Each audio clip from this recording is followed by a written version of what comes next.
L'administration Trump intensifie ses efforts pour mettre fin à la guerre entre la Russie et l'Ukraine.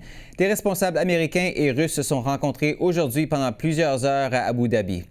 Cette rencontre fait suite aux discussions tenues en fin de semaine à Genève entre les États-Unis et l'Ukraine pour peaufiner le plan de paix en 28 points présenté par Washington la semaine dernière. Ce plan a pris Kiev et l'Europe de court et a ravivé les inquiétudes que l'administration Trump serait prête à pousser l'Ukraine vers un accord trop favorable à Moscou. Alors, la paix en Ukraine est-elle vraiment à portée de main et à quoi peut-on s'attendre pour la suite des pourparlers? J'en discute avec Jeremy Kinsman, ancien ambassadeur du Canada en Russie et auprès de l'Union européenne. Monsieur Kinsman, bonsoir. Bonsoir, Marc-André. Le président ukrainien Volodymyr Zelensky a affirmé hier que la liste des étapes nécessaires pour mettre fin à la guerre peut devenir viable, selon lui. Son conseiller Rustem Umerov a ajouté sur X que M. Zelensky espérait conclure une entente avec le président Trump dès la première date possible en novembre. Vous, à quel point est-ce que vous êtes optimiste qu'un accord puisse vraiment être conclu? Un accord serait conclu, Marc-André, si la Russie, si Poutine serait préparé à accepter une diminution sensible de ses objectifs. Ces objectifs, qui représentent en fin de compte la conquête de l'Ukraine, sont très présentes dans ce plan, soi-disant plan de 28 points, qui avait été, circulé la semaine dernière, qui semble être une répétition des points principaux de la position russe. Depuis, comme vous le savez, les Européens, les alliés, y compris le Canada, je dois dire, ont contesté la viabilité de cette ligne d'argument et ils ont insisté sur le processus qu'ils soient consultés là-dessus, parce que les Européens seront chargés avec le financement de l'Ukraine dans l'après-guerre, aussi bien d'être avec le Canada responsable de sa sécurité sur la terre pour protéger quelques cessez-le-feu qui arrivent. Alors, c'est une situation qui maintenant, en dépit des déclarations de la Maison-Blanche, que c'est un nouvel jour, là, et que tout est bon et marche dans la bonne direction, le fossé entre les deux positions, la sauvegarde de la liberté, la souveraineté de l'Ukraine et le désir apparent déclaré depuis 3 ans de la Russie de conquérir l'Ukraine. Alors, ultimement, ce que nous voulons voir, c'est ce qui est normal dans la fin des guerres, c'est un cessez-le-feu qui remet à un autre jour la détermination des questions de territoire et les autres différences entre les deux côtés, mais qui cesse la tuerie. La tuerie est essentielle maintenant pour la Russie parce qu'ils considèrent qu'ils sont en possession du momentum dans cette guerre, vu leur avantage démographique, géographique et autres.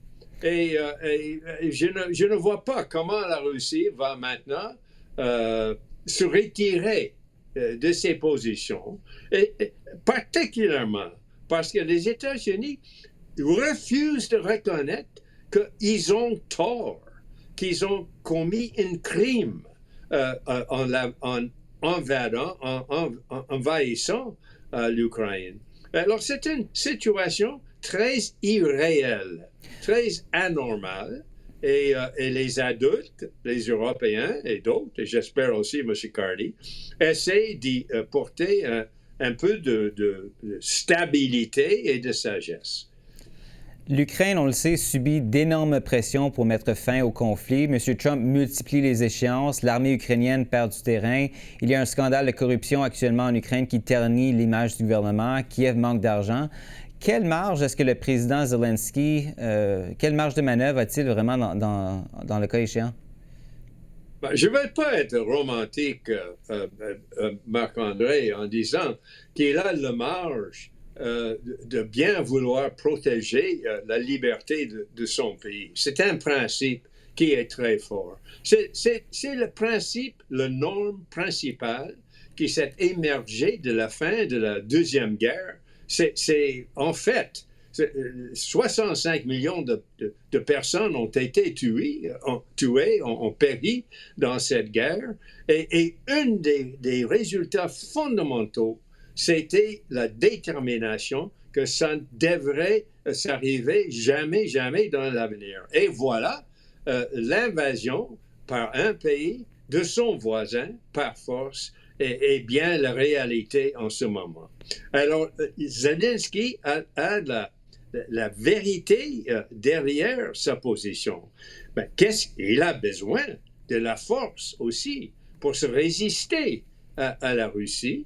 Et c'est pour cela qu'il ne conteste pas visiblement les déclarations très optimistes et le traitement de lui de la part du président des États-Unis, parce qu'ils veulent, si possible, retenir les États-Unis comme, si vous voulez, un sauvegardien de la sécurité. Ce qui semble être distant des intentions des Américains ou du président Trump, qui ne semble pas comprendre, même après 3 ans et demi de tuerie, que c'est la Russie qui est en faute, qui a commis un crime contre l'humanité avec cette invasion. Et il continue de traiter les deux parties sur un pied de moralité égale.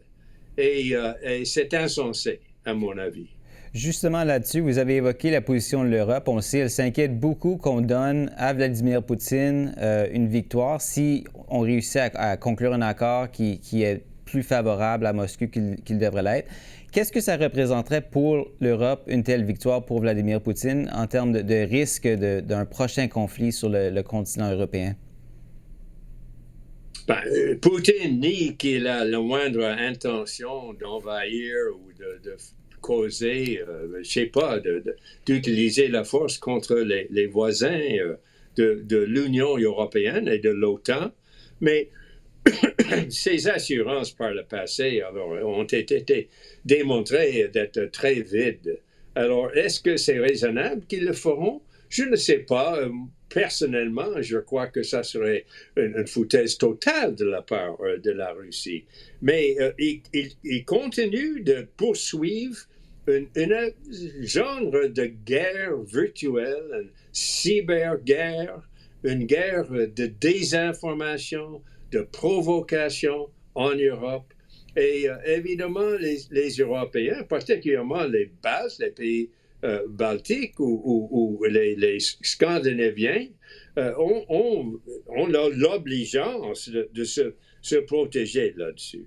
Ce qui est important, c'est que pour eux, c'est que l'Ukraine, qui possède maintenant l'armée européenne le plus grande en Europe, à peu près 900 000 personnels militaires, constitue et va constituer un peu une buffer là, entre l'Union européenne et la Russie. Et c'est pour cela que les Européens veulent, après la guerre ou au moment d'un cessez-le-feu, intervenir de bienveillance pour offrir aux Ukrainiens des troupes supplémentaires de leur pays, la coalition de ceux qui veulent participer, y compris le Canada, pour sauvegarder leur sécurité dans l'avenir. Personnellement, je ne crois pas qu'ils puissent arriver à un accord sur les différences de fond entre les deux parties, vu l'agressivité des ambitions des Russes, et un cessez-le-feu, quand ça arrive, devrait se limiter à une trêve entre les deux parties sur les lignes actuelles, en laissant pour un avenir, peut-être proche, peut-être loin, pour régler les grosses différences de territoire et d'autres. Jeremy Kinsman, merci encore une fois d'avoir été avec nous ce soir. Merci à vous.